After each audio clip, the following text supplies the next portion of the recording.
And now we welcome Merav Michaeli, Member of Parliament in the Labour Party. Merav, thank you so much for being here. Thank you for having studio. me. So the coronavirus pandemic obviously is top of mind for all citizens, as of course is the current lockdown and the way it's impacting the lives of people all over the country. I was curious to know your thoughts about the way the public is trusting leaders in the country right now. Across the spectrum, we're seeing more and more cases of people, high-profile people, accused of flouting the rules. What, in your opinion, does this mean for citizens in this country who are looking to some kind of role models? Well, I think it goes even further than the fact that there is no role model and no personal responsibility that's been taken by the people who decided on those very chaotic rules. To begin with, the public does not really believe the logic behind those rules. From the beginning, people saw that the expert that was brought by the government to be the big manager of coronavirus recommended one thing, but the government was unable to politically pursue the solution that he offered, and then that's why they went to something much more severe, much more complicated, and much heavier on people's lives. So I think the lack of trust and confidence, it starts even prior to the fact that then you see the people, as I said, who are the ones who made those weird and unacceptable decisions, do not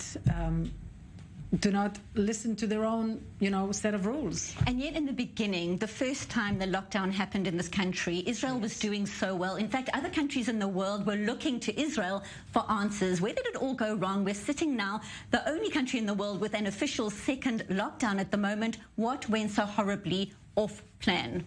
Well, first of all, this is exactly the difference between when the public is trusting and is obedient, and not only obedient but cooperative. I mean, because really people took it very seriously, and the results were immediate. But it was a parallel to the time when Netanyahu, the Prime Minister Netanyahu, still didn't have a government. And so this sense of urgency that he transmitted to people on a nightly basis was very genuine to his own condition, his political condition. And the minute he got his government and he felt secure and safe, he got out there and said, well, it's all fine, guys, have fun. And people believed him, and they just, went out, and there was no order and no plan, no program in the coming out of the segregation the last time. And sickness spread. Now what happened is that people do not have the same trust that they had the first time.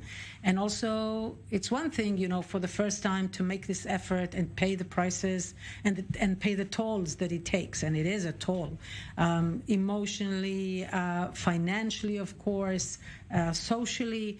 And it's another to do it the other time, when you see that it is, again, as I said, politically driven and not necessarily for the good of the people or the good of the country.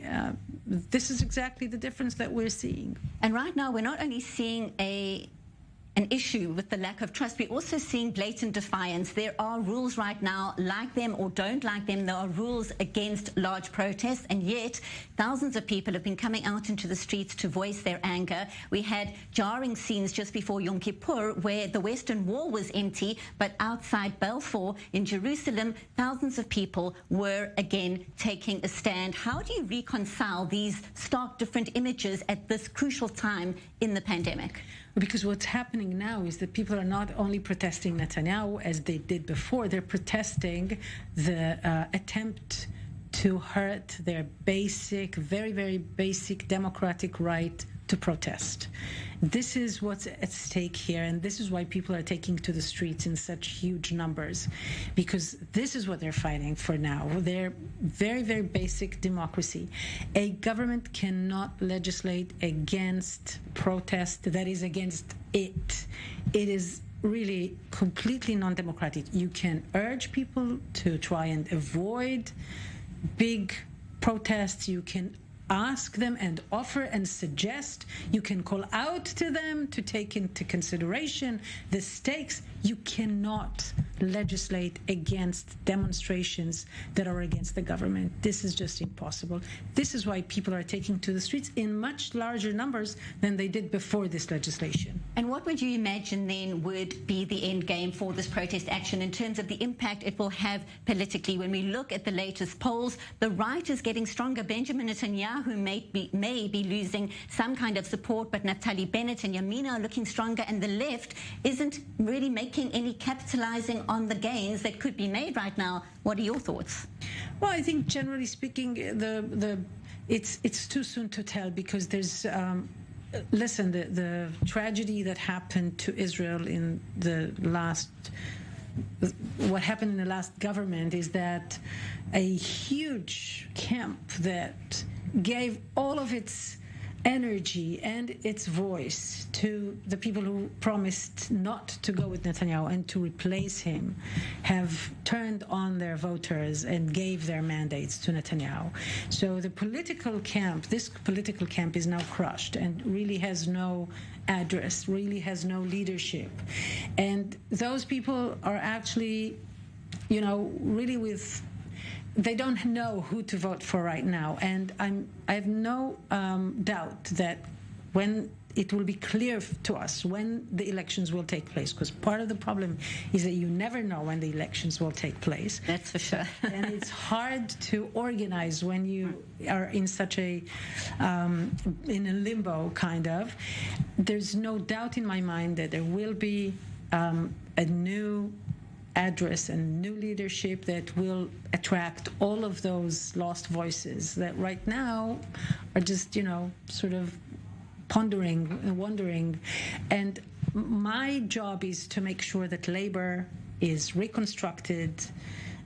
It's out of the government, it's with new leadership, and it is a part of rebuilding that political camp that is so needed.